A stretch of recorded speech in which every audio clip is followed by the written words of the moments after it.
Okay, now it's time for some drilling and tapping.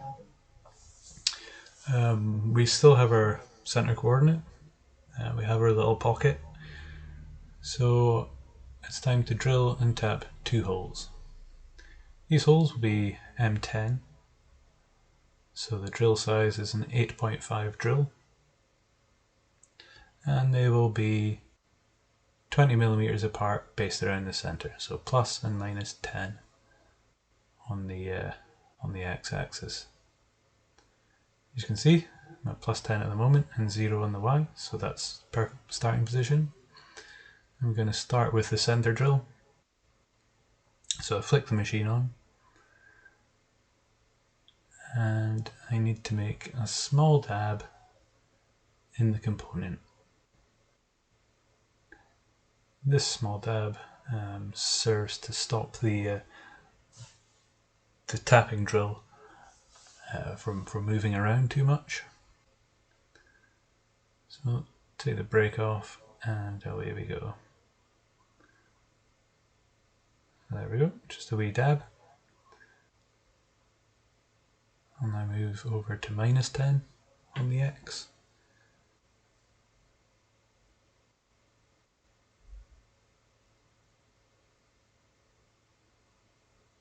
And dab down again.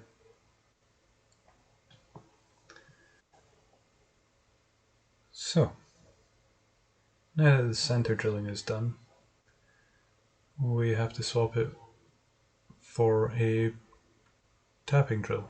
So this is 8.5, and you can see it doesn't fit.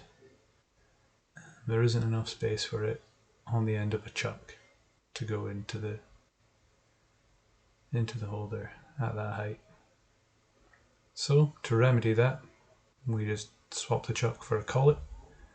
It is a longer process to change it, but firstly it's more secure, and secondly there is more space.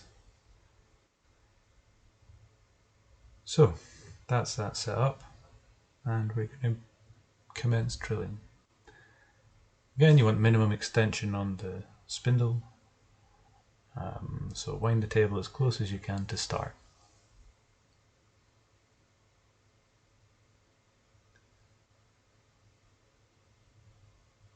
Now we're here, we're still at our minus 10 position, and I'm going to start pecking to a set depth.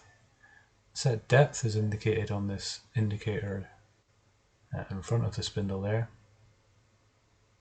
and pecking is just going down and up to stop too much swarf material gripping on the end of the drill, causing it to seize, heat up and damage the drill or the component. Once I'm happy I'm at my depth here, I can set up for tapping.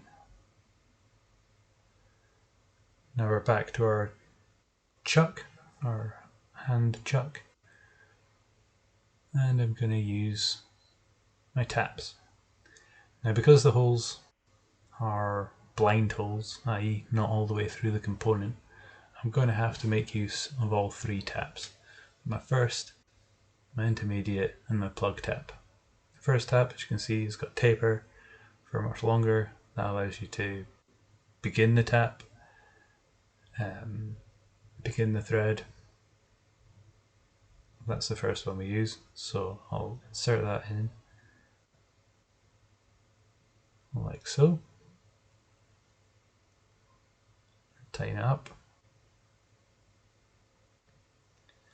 Now the advantage we have here is that we can guarantee that it will be perpendicular to the surface, because we've just used the same device to hold the drill, i.e. the milling machine, so we know it's definitely going to go in straight.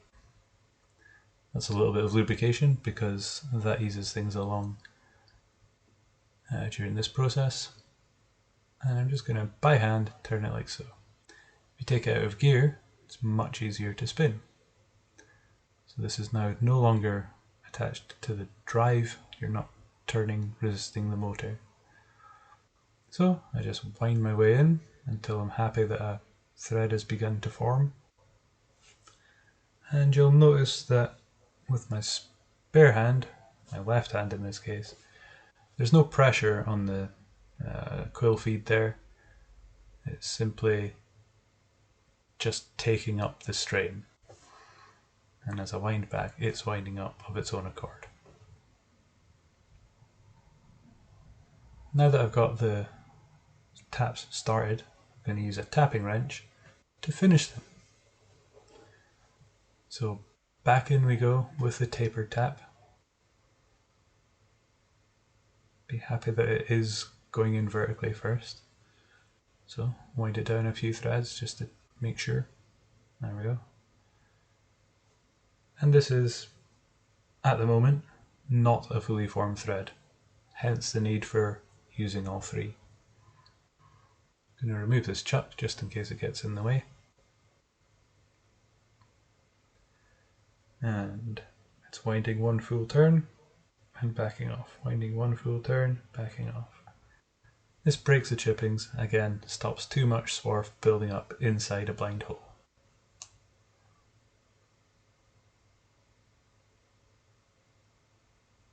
Okay. Now that's the tapered, the first tap done. It's time for the second or intermediate tap to be used. You can see it is still tapered, but only for 3 or 4 threads. So we will get a bit further into the hole with fully formed threads.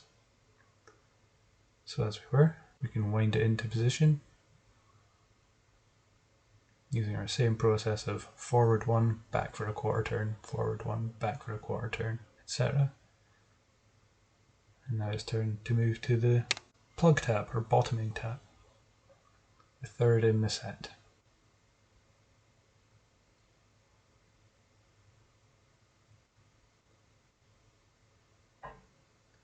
And the same process again. Make sure it's biting properly, you're not crossing threads or anything.